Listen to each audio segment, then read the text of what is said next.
one of the tragic elements of the film is how much he's contributed and how so many people have contributed to leaving behind these lasting works that are works of art. And then how wars and times in history will eradicate that and remove that from influencing works in the future, etc. And Laszlo leaves behind that legacy and is robbed of it in a way. The film begins with him toiling through poverty and doing menial construction work just to survive. And the fact that he's encounters Van Buren and given these moments of opportunity to reignite his creative potential and yearnings is so beautiful. There was a war on, and yet many of the sites of my projects had survived. My buildings were devised to endure such erosion of shoreline.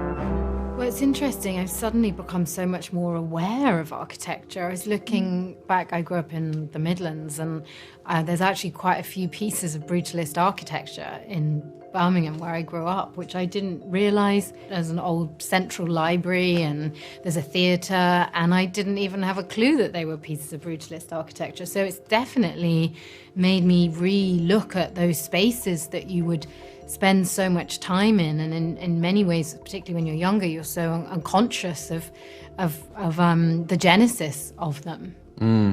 Yeah, and same for me. I've always been really fascinated in architecture. I don't really know much about it, but I suppose like fashion as well, it's interesting how things change each decade. There's kind of differences, as well as traversing it across countries as well, and seeing what architecture in the 20s in Europe, how it affected architecture in America in the 30s and 40s, and vice versa. So yeah, I think I've probably become a little bit more aware of it as well. But I'm still curious about the Brutalist architecture and this idea of it being so simple on some level, so sort of simplistic, not flowery and kind of intricate and elaborate, but these very straight, sort of powerful, strong lines. There's an honesty to it that I really like. Yeah, they're almost like they're sort of just human mountains. Yeah.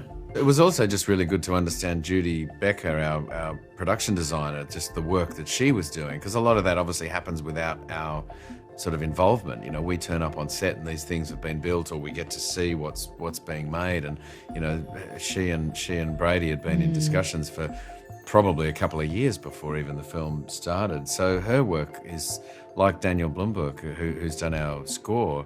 You know, this great work is being done by these other artists in our film, and we just get to sort of walk around amongst it. So, you know, we're also very conscious of that as well.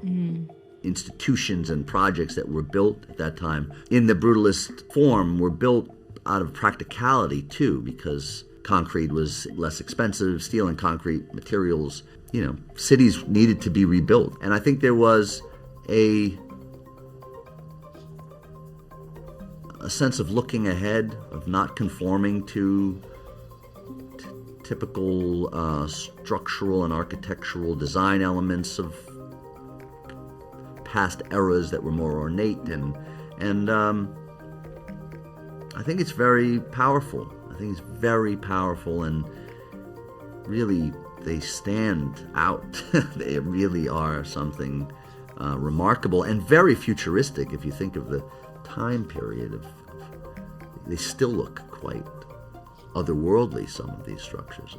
So I've always loved Brutalist architecture, or been fast. I don't love every structure, obviously, but I think there's tremendous beauty in and symbolism within it, and I think it's pretty powerful stuff. Yeah.